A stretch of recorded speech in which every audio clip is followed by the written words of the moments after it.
शुक्रवार पूर्वाह्न municipality town hall ठारे जिला प्रशासन तरफ वरिष्ठ नागरिक मानक मुख्य अतिथि और सम्माननीय अतिथि द्वारा उपढौकन दे सम्मानित करा जायछि। एथिरे मुख्य अतिथि भाव अतिरिक्त जिलापाल प्रशासन शरद चंद्र बेहेरा जोग देइथिले। प्रथमे मुख्य अतिथि जगन्नाथक मूर्ति में पुष्पमाल्य दे प्रदीप प्रज्वलन करथिले।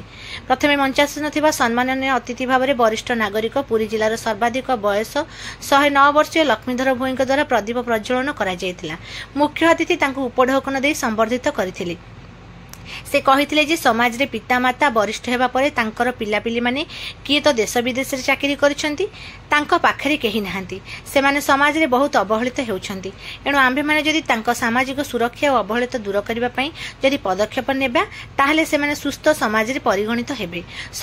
सरकार आम पुरी रे एक इंस्टीट्यूट खोला जायछि।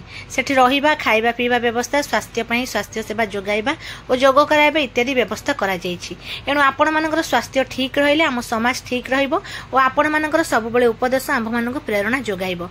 सम्मानित अतिथि भाव जिला समाज और कल्याण अधिकारी तनुप्रभा बेउरा कहिथिले जे सरकार वरिष्ठ नागरिकक पई समस्त सुविधा करिसंती। एनजीओ मानक मध्य वृद्धाश्रम स्थली ठारू आरंभ करी मागणारे भारत तीर्थ भ्रमण करने पदक्षेप नहीं। एठारे प्रथमे वरिष्ठ नागरिक माने सकाळ 6 घटिका समय योग व्यायाम करी स्वास्थ्य सेवा मागणारे करुथिले। विभाग तरफ मनोरंजन पई सांस्कृतिक कार्यक्रम तथा दासकाठिया और ओडिसी नृत्य परिवेषण करा जायथिले। एठारे जिला सामाजिक और सुरक्षा अधिकारी अनिता पट्टनायक स्वागत भाषण दे अतिथि मानक परिचय कराइथिले। एही बैठक में जिला कल्याण अधिकारी ममता राणी परिडा, उपखंड सूचना और लोक संपर्क अधिकारी प्रदीप्त कुमार सेनापति समेत जिलार वरिष्ठ नागरिक सभ्य माने जोग देइथिले। शेषरे जिला सामाजिक और सुरक्षा अधिकारी अनिता पट्टनायक धन्यवाद अर्पण करथिले।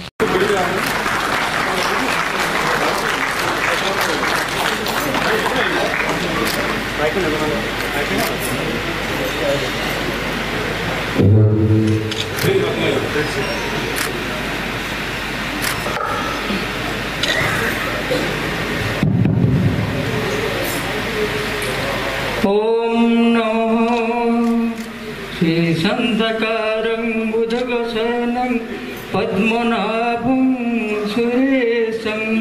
साइड में